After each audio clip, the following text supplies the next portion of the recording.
संविधान निर्माता doctor B R. Ambedkar का व्यक्तित्व कितना महान था, ये बताने की आवश्यकता नहीं है। उन्होंने सामाजिक परिवर्तन में महत्वपूर्ण भूमिका निभाई। आसान नहीं होता एक ऐसे तबके से आकर दुनिया के फलक पर छा जाना जो शोषण और दमन का शिकार रहा हो, लेकिन बाबा साहेब अम्बेडकर ने खुद के शोषण का अंधेरा अपनी इल्म की रोशनी से मिटा डाला। यही वजह है कि आज देश भर में उनके जन्म दिवस के अवसर पर 14 अप्रैल को अम्बेडकर जयंती के तौर पर मनाया जाता है। इस साल भी उनकी 132वीं जयंती पूरे देश में मनाई जाएगी। डॉक्टर बाबा साहेब भीमराव अम्बेडकर का जीवन संघर्षों से भरा रहा है। उन्होंने अपने जीवन के बचपन से ही जाति भेदभाव और असमानता का सामना किया। वे अपने जीवन के अंतिम दिनों तक समाज में अधिकार, समानता और न्याय के लिए संघर्ष करते रहे। भीमराव अम्बेडकर ने अपनी शिक्षा के लिए भी काफी संघर्ष किया। उनकी जिंदगी ऐसे लोगों के लिए मिसाल है जो जिंदगी की मुश्किलों के आगे घुटने टेक देते हैं। तो चलिए हम उन्हीं बाबा साहिब की जिंदगी के सफर पर आपको ले चलते हैं, जिन्होंने भारत के संविधान को बनाने में अहम भूमिका निभाई। एक ऐसा गणतंत्र बनाने में सहयोग किया जिसमें गण को ही तंत्र चलाने की शक्ति दी गई है। बाबा साहेब का पूरा नाम भीमराव रामजी अम्बेडकर है। उनका जन्म 14 अप्रैल 1891 को मध्य प्रदेश के महू में एक दलित महार परिवार में हुआ था। बाबा साहेब के पिता का नाम रामजी मालोजी सकपाल और माता का नाम भीमाबाई सकपाल है। भीमराव अम्बेडकर के पिता भारतीय सेना में सूबेदार थे। उनका कुनबा कबीर पंथ को मानने वाला मराठी मूल का था। ये कुनबा मूल रूप से वर्तमान महाराष्ट्र के रत्नागिरी जिले में आंबडवे गांव के रहने वाले और अछूत माने जाने वाले महार जाति से थे। इस वजह से उन्हें बचपन से ही सामाजिक और आर्थिक तौर से गहरा भेदभाव सहना पड़ा था। लेकिन इस सब का असर भीमराव के बाल मन पर गहरा पड़ा। स्कूल की पढ़ाई में बेहतरीन होने के बाद भी एक छात्र के तौर पर उन्हें मुश्किलों का सामना करना पड़ा। 7 नवंबर 1900 को उनके पिता रामजी सकपाल ने सातारा की गवर्नमेंट हाई स्कूल में बेटे भीमराव का नाम भीवा रामजी आंबडवेकर लिखवाया था। बाबा साहिब के बचपन का नाम भीवा था। उनके मूल नाम सकपाल की जगह उनके गांव आंबडवे पर उनका नाम आंबडवेकर लिखवाया था। इस दौरान बालक भीमराव की प्रतिभा के कायल उनके ब्राह्मण शिक्षक कृष्णा केशव अम्बेडकर जी ने बाबा साहेब के आंबडवेकर नाम हटवाकर अपनी जाति अम्बेडकर को उनके नाम के साथ जोड़ दिया। तभी से बाबा साहेब को अम्बेडकर नाम से जाना जाने लगा। उन्होंने मराठी और अंग्रेजी को अपनी पढ़ाई का जरिया बनाया। सन 1897 में उनका परिवार मुंबई चला गया। अम्बेडकर ने सतारा नगर में राजवाड़ा चौक पर स्थित शासकीय हाई स्कूल में 7 नवंबर 1900 को अंग्रेजी की पहली कक्षा में एडमिशन लिया। यही वजह है कि महाराष्ट्र में 7 नवंबर विद्यार्थी दिवस के तौर पर मनाया जाता है।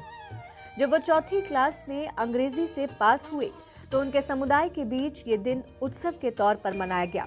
उनके परिवार के दोस्त और लेखक दादा कुलेस्कर ने उन्हें खुद की लिखी बुद्ध की जीवनी उन्हें तोहफे में दी।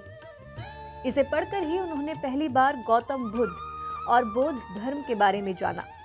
5वीं कक्षा में पढ़ने के दौरान साल 1906 में जब वो 15 साल के हुए, उनकी शादी 9 साल की रमाबाई से कर दी गई। बाबा साहेब ने 2 शादियां की थी। उनकी दूसरी पत्नी का नाम सविता अम्बेडकर है। सन 1907 में मैट्रिक का एग्जाम पास करने के बाद बाबा साहेब ने अगले साल एल्फिंस्टन कॉलेज में दाखिला लिया। साल 1912 तक बॉम्बे विश्वविद्यालय से अर्थशास्त्र और राजनीतिक विज्ञान में ग्रेजुएशन करने के बाद वो बड़ौदा सरकार में काम करने लगे। 22 साल की उम्र में वो संयुक्त राज्य अमेरिका गए। वहां सयाजी राव गायकवाड़ तीसरे की एक योजना के तहत न्यूयॉर्क के कोलंबिया विश्वविद्यालय में वीजे पर पोस्ट ग्रेजुएशन किया। इसके बाद लंदन स्कूल ऑफ इकोनॉमिक्स में पोस्ट ग्रेजुएशन किया। वो विदेशी यूनिवर्सिटी से अर्थशास्त्र की पढ़ाई करने वाले पहले भारतीय रहे। वीजा खत्म होने के बाद उन्हें पढ़ाई बीच में छोड़कर 1917 में वापस भारत लौटना पड़ा। इसके 4 साल बाद ही वो अपनी थीसिस के लिए फिर से लंदन लौटे। अम्बेडकर ने कहा था, छुआछूत गुलामी से भी बदतर है। दरअसल उन्हें पढ़ाई का मौका बड़ौदा के रियासत की वजह से मिला था। उन्हें महाराजा गायकवाड़ का सैन्य सचिव बनाया गया था। लेकिन वहां भी उन्हें जाति की वजह से भेदभाव का सामना करना पड़ा और उन्होंने वह नौकरी छोड़ दी। इस बात का जिक्र उन्होंने अपनी autobiography waiting for a visa में लिखा है। वर्ष 1926 के बाद भीमराव अंबेडकर अछूत राजनीति की हस्ती बन चुके थे। बाबा साहिब ने मुख्यधारा के महत्वपूर्ण राजनीतिक दलों की जाति व्यवस्था के उन्मूलन के प्रति उनकी कथित उदासीनता की कटु आलोचना की।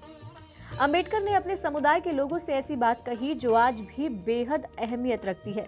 उन्होंने कहा, शिक्षित हो जाओ, आंदोलन करो और संगठित हो। वे ब्रिटिश शासन की विफलताओं से भी असंतुष्ट थे।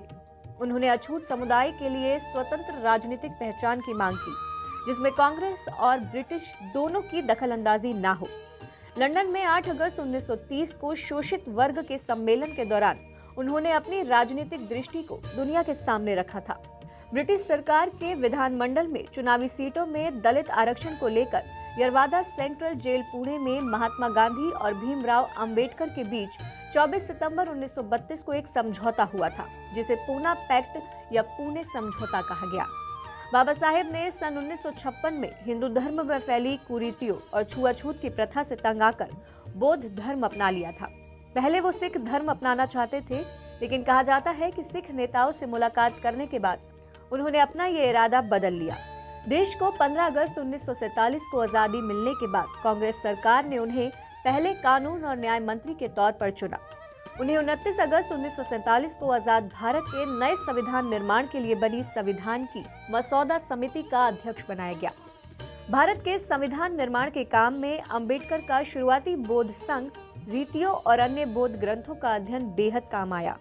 भीमराव अंबेडकर वर्ष 1948 से मधुमेह बीमारी से पीड़ित थे। वर्ष 1954 में जून से अक्टूबर तक काफी बीमार रहे और उन्हें देखने में भी परेशानी होने लगी थी। 6 दिसंबर 1956 को बाबा साहिब का निधन दिल्ली स्थित उनके घर में हुआ था। उस समय उनकी आयु 64 वर्ष थी। साल 1990 में उन्हें मरणोपरांत भारत के सर्वोच्च नागरिक सम्मान भारत रत्न से सम्मानित किया गया। यही वजह है कि समाज में समानता की बात करने वाले बाबा साहिब अंबेडकर के जन्मदिन पर यानी 14 अप्रैल को अंबेडकर जयंती के तौर पर भारत सहित पूरी दुनिया में मनाया जाता है। आप हमारे संतवाणी चैनल को सब्सक्राइब करें, वीडियो को लाइक करें, शेयर करें और हाँ, बेल आइकन पर क्लिक करना बिल्कुल ना भूलें, ताकि हमारी किसी भी वीडियो की सूचना सबसे पहले आपको मिले।